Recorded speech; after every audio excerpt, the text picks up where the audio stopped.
Waalaikumsalam. Iya, silakan masuk. Ya, silakan duduk, Mbak. Masih Ya, duduk yang nyaman dulu ya. Apakah sudah merasa nyaman? sebentar ya Bu. Sudah. Sudah. Dengan Mbak siapa ini sebelumnya? Saya Andini. Oke, Mbak Andini. Mbak Andini ini mahasiswa sini. Iya, saya mahasiswa di Buana. Oh, dari jurusan apa, Mbak? Dari jurusan bimbingan dan konseling. Oh, udah semester berapa sekarang? Sekarang semester 5. Oh, kurang datang lagi ya, Mbak ya. Iya. Mbak Andini tadi dari rumah langsung ke sini atau habis kelas, Mbak? Kebetulan habis kelas. Oh, habis kelas. Tanya siapa, Mbak? Kelasnya Pak Muda. Oh, Pak Moda. Habis kelas langsung ke sini berarti ya? Iya. Oke, Mbak Andini. Gimana kabarnya hari ini? Kok kayaknya agak murung ya? Ada apa, Mbak? Alhamdulillah kabar saya. Kalau ibunya sendiri Alhamdulillah saya baik. Mbak Andini sebelumnya udah kenal sama saya? kenalannya cuman hanya sekilas saja. Oke, saya perkenalkan diri saya dulu ya, Mbak ya. Perkenalkan nama saya Livia. Mbak Andini bisa panggil saya Bu Livi atau Livia. Saya adalah konselor di kampus Unita.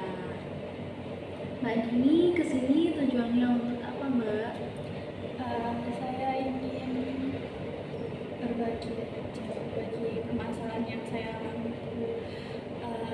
Saya berbagi masalah yang kadang tuh saya nggak ngerti gitu menyelesaikannya seperti apa. Jadi Mbak Andini kesini ingin melakukan sesi konseling ya, Mbak ya. Sebelumnya Mbak Andini sudah pernah melakukan sesi konseling? Belum Bu. Oh belum. Jadi ini adalah pengalaman pertama bagi Mbak Andini ya, Mbak ya. Kalau menurut Mbak Andini nih, konseling itu apa, Mbak? Kalau menurut saya konseling itu sebuah proses pemberian bantuan. Oke, benar sekali ya, Mbak ya. Saya perjelas lagi. Sesi konseling itu adalah proses di mana Mbak Andini sebagai konseling menceritakan masalahnya kepada saya sebagai konselor. Kemudian saya akan membantu Mbak Andini untuk menyelesaikan masalah-masalah Mbak Andini. Tetapi untuk pengambilan keputusan penyelesaian masalah itu ada di tangan Mbak Andini. Karena saya di sini sebagai konselor hanya sebagai fasilitator yang mengarahkan Mbak Andini untuk menyelesaikan masalah. Seperti itu, Mbak. Apakah bisa dipahami? Iya, bisa. Oke, di konseling juga ada beberapa asas ya, Mbak ya. Yang pertama ada asas kerahasiaan. Jadi Mbak Andini tidak perlu khawatir atau takut untuk menceritakan masalah Mbak Andini. Tidak perlu takut kalau ceritanya bakal tersebar, karena di sini saya memiliki kode etik di mana saya dilarang untuk menceritakan atau membeberkan percakapan kita hari ini. Jadi yang mengetahui percakapan kita hari ini hanya Mbak Andini dan juga saya sebagai konsuli dan konselor. Kemudian ada asas keterbukaan, Mbak, di mana Mbak Andini bisa menceritakan masalahnya Mbak Andini dengan terbuka tanpa harus ditutup-tutupi, agar saya juga bisa mengarahkan Mbak Andini dengan terbuka juga dan konseling kita berjalan dengan lancar. Kemudian ada asas kesukarelaan, Mbak. Jadi Mbak Andini datang ke sini menceritakan masalah Mbak Andini itu murni karena keinginan Mbak Andini, bukan atas paksaan saya atau atas paksaan orang lain. Dan saya juga akan dengan sukarela membantu dan mengarahkan Mbak Andini untuk menyelesaikan masalah Mbak Andini. Seperti itu, Mbak. Apakah bisa dipahami? Iya. Oke, sebenarnya Mbak Andini kok sepertinya kayak murung sekali ya, Mbak ya. Apakah ada yang dipikirkan, Mbak? Saya bingung mulainya dari mana, tapi rasanya itu sedih. Jadi masalah yang akan Mbak Andini ceritakan pada saya kali ini tuh memang cukup berat ya bagi Mbak Andini ya. Oke, nggak apa-apa Mbak Andini, diceritakan pelan-pelan ya, Mbak ya. Oke, sebelum kita memulai sesi konseling, kita sepakati terlebih dahulu ya, Mbak ya, karena saya nanti ada janji di kegiatan lain. Kita sepakati sesi konseling hari ini beberapa menit, mungkin 45 menit. Menurut Mbak Andini bagaimana? Boleh Bu. Oke, cukup ya, Mbak ya, kita sepakat ya 45 menit. Oke, Mbak Andini bisa diceritakan masalahnya. Saya tuh merasa terganggu sebenarnya nggak ada ini juga, cuman kayak itu tuh udah lama saya pendam gitu permasalahan ini. Akhir-akhir ini tuh membuat saya overthinking gitu.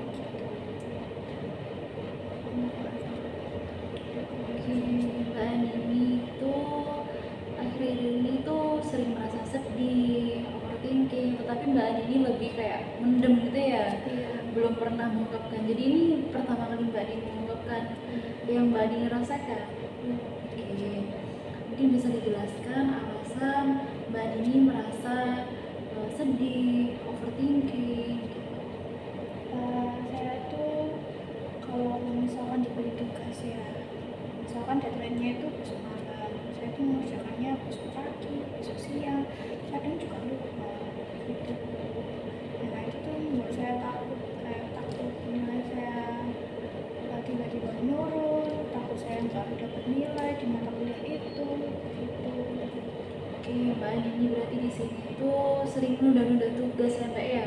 Tetapi Mbak Dini sudah menyadari bahwa itu adalah hal atau kebiasaan yang buruk. Kemudian Mbak Dini juga sering merasa takut, sering merasa overthinking karena Mbak Dini sering mengumpulkan tugasnya itu terlambat. Benar begitu Mbak? Betul.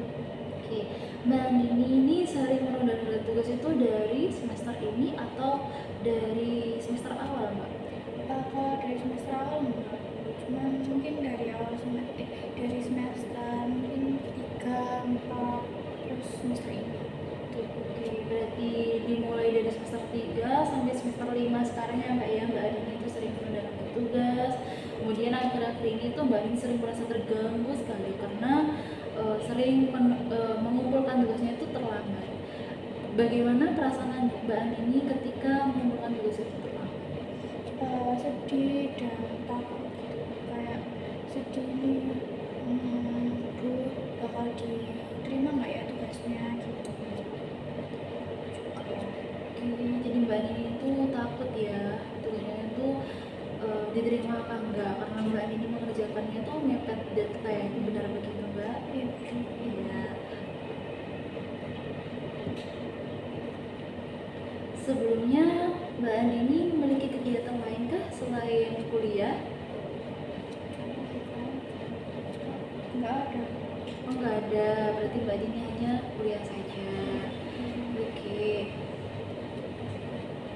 Kemudian nih, semisal Mbak Andini ada di posisi lupa mengerjakan tugas, nanti malam deadline, kemudian jam 10 malam tuh Mbak Andini baru ingat kalau semisal ada tugas, kemudian Mbak Andini itu mengerjakan tugasnya jam 10 malam, padahal deadline-nya itu jam 12 ya Mbak.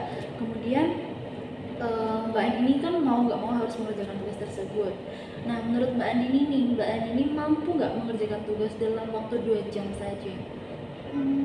Kalau udah terlalu mepet gitu ya, kadang tuh saya bisa langsung mengerjakan tuh langsung otaknya tuh langsung encak gitu, langsung seret gitu. Nah tapi takut juga kayak kadang aduh ini benar nggak ya gitu, jadi nggak ngoreksi lagi gitu. Oke, berarti untuk dikumpulkan ya Mbak ya. Lalu bagaimana perasaan Mbak Andini ketika Mbak Andini mengumpulkan tugas tersebut dalam keadaan Mbak Andini mengebut nih? Kadang ya sedih, kadang ya ada leganya dikit gitu. Oke, sebelumnya Mbak Andini sudah pernah melakukan sesuatu nggak? Maksudnya itu kayak berusaha melakukan hal untuk menangani masalah Mbak Andini ini sebelum datang ke sini. Pernah Bu, sekali dan menurut saya tuh nggak efektif juga gitu. Apa itu? Saya tuh biasanya tuh misalkan ya ada tugas diberikan hari ini tapi datanya besok 1 minggu lagi. Nah tugasnya tuh malamnya tuh saya kerjain dikit-dikit tapi ya tetap aja nggak bisa gitu, kayak ya tergiur sama tontonan TV atau tontonan Netflix gitu. Oke, jadi Mbak Andini ini sudah pernah melakukan usaha ya Mbak ya sebelumnya untuk menangani masalah ini dengan mengerjakan setelah diberi tugas Mbak Andini langsung mengerjakan tugasnya ketika malam ya Mbak. Tetapi ya tetap aja lama-kelamaan atau di hari berikutnya Mbak Andini kayak ya udahlah nonton aja dulu itu biasa aja bisa. Benar begitu Mbak? Oke, dari permasalahan Mbak Andini ini kan Mbak Andini merasa takut, bingung, overthinking ketika tugas itu ada ya. Kemudian Mbak Andini ini sering menunda-nunda tugas.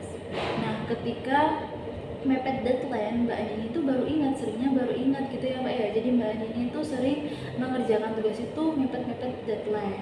Akhirnya Mbak Andini merasa tugas yang Mbak Andini kumpulkan itu tidak maksimal. Mbak Andini juga merasa sedih meskipun ada rasa leganya ya Mbak ya, karena tugasnya udah selesai. Tetapi kan masih ada rasa sedih, rasa menjanggal gitu ya Mbak ya, takut karena tugasnya tidak maksimal juga. Nah, Mbak Andini juga sudah pernah melakukan usaha seperti itu kan sudah tandanya Mbak Andini sudah menyadari bahwa kebiasaan Mbak Andini itu tidak baik. Kemudian Mbak Andini melakukan usaha untuk menangani masalah tersebut. Ya Mbak, itu sudah kemajuan yang luar biasa sekali Mbak. Nah kemudian nih, menurut Mbak Andini dari permasalahan Mbak Andini tadi, bagaimana cara Mbak Andini agar Mbak Andini itu tetap konsisten dalam mengerjakan tugas dalam sehari? Contohnya mungkin agar bisa terjadwal gitu ya Mbak ya, mungkin dalam sehari Mbak Andini bisa menjadwalkan 1 atau 2 tugas seperti itu. Kalau menurut Mbak Andini bagaimana cara menangani masalah Mbak Andini? Ya, bisa dibuat jadwal gitu ya, kayak kegiatan saya hari ini tuh ngapain aja, tugas-tugas hari ini tuh apa aja gitu, mungkin kayak gitu. Oke, jadi Mbak Andini ini ingin membuat jadwal ya Mbak ya, jadwal yang seperti apa Mbak, bisa dijelaskan lebih detail? Mungkin jadwal kayak dari bangun tidur sampai mau tidur lagi, atau hanya jadwal pengerjaan tugas saja Mbak? Mungkin bisa dibuat jadwal dari saya bangun hingga tidur gitu. Karena terkadang saya juga merasa kalau saya tuh mengerjakan tugas atau aktivitas lainnya itu juga kadang tuh saya tunda-tunda gitu, jadi nggak sesuai jadwalnya gitu. Oke, baik. Jadi Mbak Nini ini ingin membuat jadwal dari bangun tidur sampai mau tidur lagi. Semisal nih Mbak Andini sudah membuat jadwal, kemudian Mbak Andini ini menerapkan jadwal tersebut. Mungkin dalam sehari 2 hari Mbak Andini bisa menerapkannya. Tapi kalau menurut Mbak Andini nih, lama kelamaan Mbak Andini bisa males nggak? Maksudnya kayak lama kelamaan tuh bosan sama jadwal ini, jadi kayak ya udahlah nggak dilaksanain jadwalnya gitu. Iya, bisa seperti itu. Nah, saya juga bingung kayak gimana caranya biar nggak bosan gitu. Saya juga bingung. Oke. Takutnya sia-sia gitu. Oke. Di sini Mbak ini sudah mengambil keputusan yang tepat ya Mbak ya untuk membuat jadwal. Itu sudah bagus sekali, membuat jadwal dari bangun tidur sampai mau tidur lagi. Tapi di sini Mbak Adin masih bingung bagaimana caranya agar Mbak Adin ini terus-menerus semangat dalam melaksanakan jadwal tersebut. Benar begitu Mbak? Oke, nah menurut Mbak Adin nih, hal apa yang bisa membuat Mbak Adin itu terus-menerus semangat untuk melaksanakan jadwal tersebut? Misalnya nih, ada yang Mbak Adin pinginin. Mungkin Mbak Dini orangnya yang kayak mau melaksanakan sesuatu tetapi nantinya akan mendapatkan sesuatu seperti itu. Kalau menurut Mbak Dini bagaimana? Jadi kayak misalkan aku mengerjakan aktivitas A, itu nantinya tuh saya dapat dia atau imbalan apa gitu. Oke, mungkin itu bisa dilaksanakan ya Mbak ya, tapi tidak dalam jangka waktu yang pendek. Semisal nih Mbak Andini membuat jadwal, nah itu bisa ditambahkan dengan poin-poin gitu Mbak. Jadi Mbak Andini bisa membuat poin kalau Mbak Andini dalam sehari itu mengerjakan tugas atau melaksanakan semua jadwal itu, Mbak Andini akan mendapat beberapa poin. Semisal nih 10 dalam sehari, kemudian Mbak Andini bisa menargetkan dalam seminggu itu 70 poin. Ya Mbak ya. Nah, kalau semisal Mbak Dini bisa mencapai target 70 poin, Mbak Dini mungkin bisa menghadiahkan sesuatu untuk diri Mbak Dini sendiri. Misalnya Mbak Dini ingin me time dalam seharian, Mbak Dini ingin jalan-jalan, ingin beli sesuatu, ingin belanja, seperti itu Mbak. Jadi nanti Mbak Dini kalau semisal bisa mencapai target poin itu, nanti Mbak Dini bisa menghadiahkan diri Mbak Dini sendiri. Kalau menurut Mbak Dini bagaimana? Itu mungkin bisa saya coba ya, karena ada imbalan hadiahnya juga, jadi kayak menguntungkan juga di saya. Oke, kalau menurut Mbak Andini nih, Mbak Andini melaksanakan jadwal-jadwal tersebut, kemudian dengan pikiran kayak aku harus melaksanakan jadwal tersebut nanti agar aku bisa mencapai target dan aku bisa mendapatkan hadiah dari diriku sendiri. Menurut Mbak Andini nih, hal tersebut itu efektif nggak agar Mbak Andini bisa terus-menerus semangat dalam melaksanakan jadwal yang Mbak Andini buat? Mungkin efektif gitu karena saya itu juga suka sama hadiah-hadiah atau target-target gitu. Ini saya efektif. Oke, bagus sekali ya Mbak ya, luar biasa sekali. Mbak Andini ini sudah membuat keputusan untuk menyelesaikan masalah Mbak Andini. Yang awalnya Mbak Andini ini ketika ada tugas, Mbak Andini merasa bingung, sedih karena Mbak Andini sering mengumpulkan tugas mepet deadline ya Mbak ya. Karena Mbak Andini ini tuh sering menunda tugas, sering kayak lebih tergiur dengan mainnya gitu, jadi tugasnya diundur gitu ya Mbak ya. Kemudian Mbak Andini sudah mengambil keputusan untuk membuat jadwal agar masalahnya Mbak Andini bisa terselesaikan. Mbak Andini membuat jadwal dalam sehari itu dari bangun tidur sampai mau tidur lagi, dan untuk memicu semangatnya Mbak Andini dalam setiap harinya untuk melaksanakan jadwal tersebut, Mbak Andini ini ingin menghadiahkan sesuatu kepada diri Mbak Andini dengan target-target poin ya Mbak ya, seperti itu sudah luar biasa sekali ya Mbak ya. Oke, harapannya luar biasa sekali Mbak Andini sudah mengambil keputusan dan juga menyelesaikan masalah Mbak Andini sendiri. Harapannya yang Mbak Andini bilang tadi untuk penyelesaian masalahnya bisa Mbak Andini laksanakan nantinya agar masalahnya Mbak Andini bisa langsung terselesaikan dan juga Mbak Andini bisa berkembang. Begitu ya Mbak ya. Oke, setelah Mbak Andini menceritakan masalah-masalah Mbak Andini, kemudian Mbak Andini sudah mengambil keputusan untuk menyelesaikan masalahnya, bagaimana nih perasaannya? Mungkin sekarang lebih lega ya karena sedikit berkurang juga overthinking saya gitu. Oke, bisa dicoba terlebih dahulu ya Mbak ya, mungkin 1 minggu. Jadi Mbak Andini bisa coba terlebih dahulu apakah itu efektif untuk diri Mbak Andini atau tidak. Seperti itu ya Mbak ya. Apakah ada yang mau ditanyakan lagi Mbak? Atau mau disampaikan lagi? Mungkin untuk sekarang sudah cukup. Oke, bagus sekali ya Mbak ya.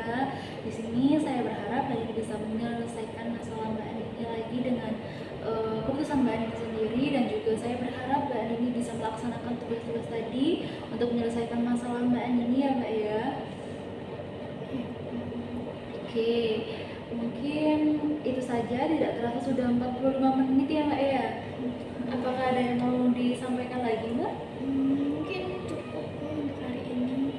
Oke, sebelum kita akhiri, kita jadwalkan terlebih dahulu ya Mbak ya untuk pertemuan kedua kita, agar kita bisa memantau perkembangan Mbak Andini, agar kita bisa melihat juga apakah cara yang Mbak Andini ambil itu efektif untuk diri Mbak Andini atau tidak. Mungkin bisa kita jadwalkan Mbak minggu depan. Mbak Andini bisanya hari apa? Mungkin minggu depan bisa hari Rabu. Di jam berapa Mbak? Di jam 1 boleh Bu, karena di jam 1 itu saya kebetulan kadang itu daring gitu, ada kelas daring gitu.